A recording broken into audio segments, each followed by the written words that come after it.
It is a pleasure to greet you. My name is Viviana Morales and I work as trade assistant for the UK's Department for International Trade. I want to give you a quick overview of the Uruguayan market and the opportunities there are for medical devices. So first of all, I like to show you this map, which showcases the strategic location of Uruguay in the southern corner. On the economy, the GDP of last year was of more than $56 billion. The average growth was of more than 4% in the last decade, and the country has the second FDI GDP ratio in Latin America. Annual inflation has been under 2 digits for the past 20 years, with the exception of the 2002 crisis. And the country is an ideal entryway to the region because of some regimes, such as the 11 free trade zones, including free port and airport, which are boosted by an investment promotion regime. Then the capital city is Montevideo, and the local currency is the Uruguayan peso. Regarding the country's population, it is of about 3.5 million people. Both the literacy rate and urban population reach almost 100%. And the Human Development Index is the third highest in Latin America, just after Chile and Argentina. There is a very high human development in Uruguay.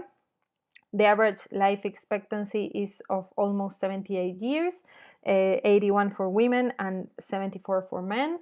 And the income inequality, according to the Gini index, is really low. In fact, the country is the second most egalitarian country in Latin America. Then some government priorities for the next 5 years are stated there, and these have been addressed by an urgent consideration law passed in the middle of this year. Then just a quick overview of the healthcare system. We have the main authority, which is the Ministry of Public Health. Then we have the State Health Services Administration, under which all the public hospitals are.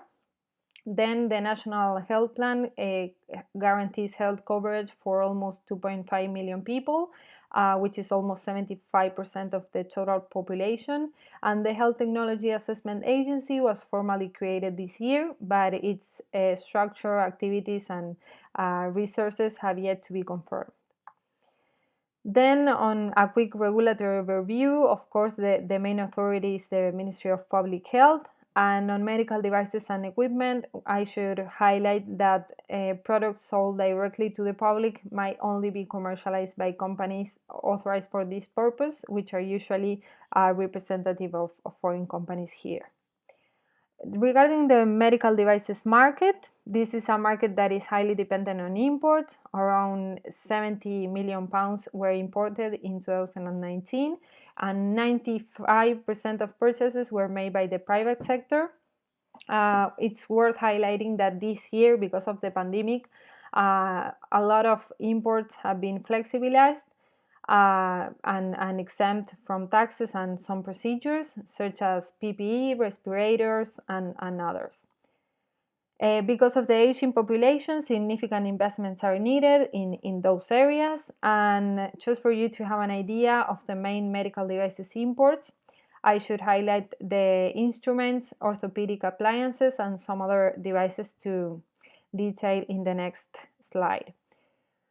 So specific opportunities for the medical devices market are on intravenous transfusion devices, needles and syringes, and on electrodiagnostic devices, specifically for cardiography, encephalography, and gastrography.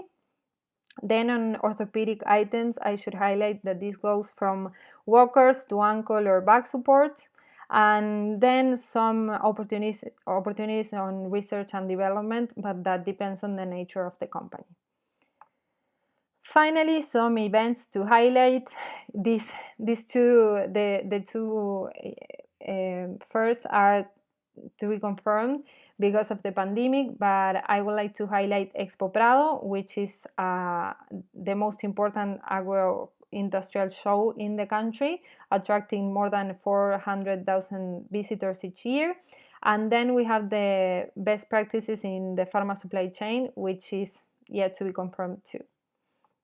So thank you very much and look forward to hearing from you soon.